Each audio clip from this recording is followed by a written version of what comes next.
One of my favorite films of the festival, I think it's my second favorite overall, comes from Neo Sora. It's called Happy End.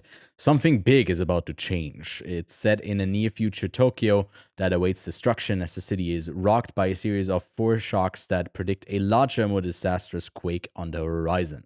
With the anxiety looming over them, a group of teenage best friends and musicians get into typical teenage trouble that tests the strength of their relationships. I think this was such a delightful coming of age film that also, we talked about that in Stranger Eyes, where it is always someone watching. It's a very central plot point in this that the school that they go to starts installing these big cameras and a big screen that's portrayed in like the center point of like the school that surveils them, and each time they step out of line and do something they're not allowed to, there's a red box that goes around them and they get a point, and if you get a certain amount of points, then your parents are called, and you're basically like controlled to stay within the lines, and you got a bunch of teenagers who want to oppose that system of like being surveilled and not having that sort of privacy. There's that happening. There's also a lot of like dynamics within that group that get progressively more interesting as like they get older, and maybe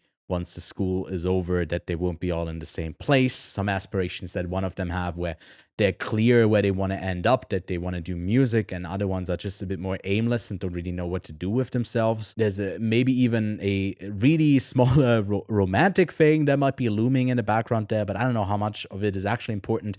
It's just so incredibly charming the whole way through. I was so engrossed with this one. And yeah, I just really loved it. No, I love in Happy End how the inciting incident is basically just a prank gone wrong, and the head teacher of the school kind of like interpreted as an act of terrorism, which is a really intriguing starting point.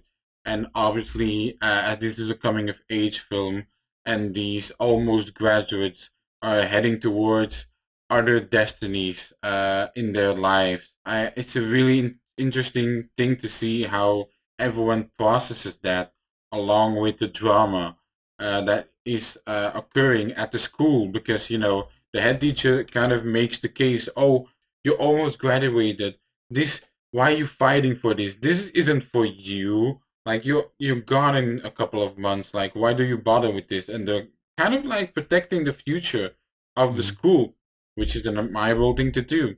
They're also in a music club that doesn't get mentioned as much, and I kind of expected them to rebel to music that doesn't happen or kind of lead Mhm. anywhere. But it's a really strong coming of age movie from Japan. Oh yeah, it's a Japanese movie. Yeah. The Mhm. Japanese movie. I said to Ewan, Japanese coming of age movies are really strong.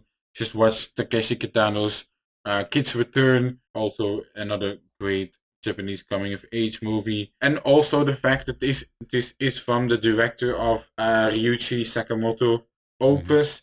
This is a really strong one. We both really loved Happy End. Yeah, I mean, for those who are like me, based in Switzerland somewhere, it's also playing at the Zurich Film Festival. I'm super happy that it gets a screening Yeah, here. It but increases the chance that maybe I can target a local distributor into picking it up. I don't think it's going to find like a huge audience here, but hey, a great movie like this definitely deserves to get a shot for getting exhibited in a theater.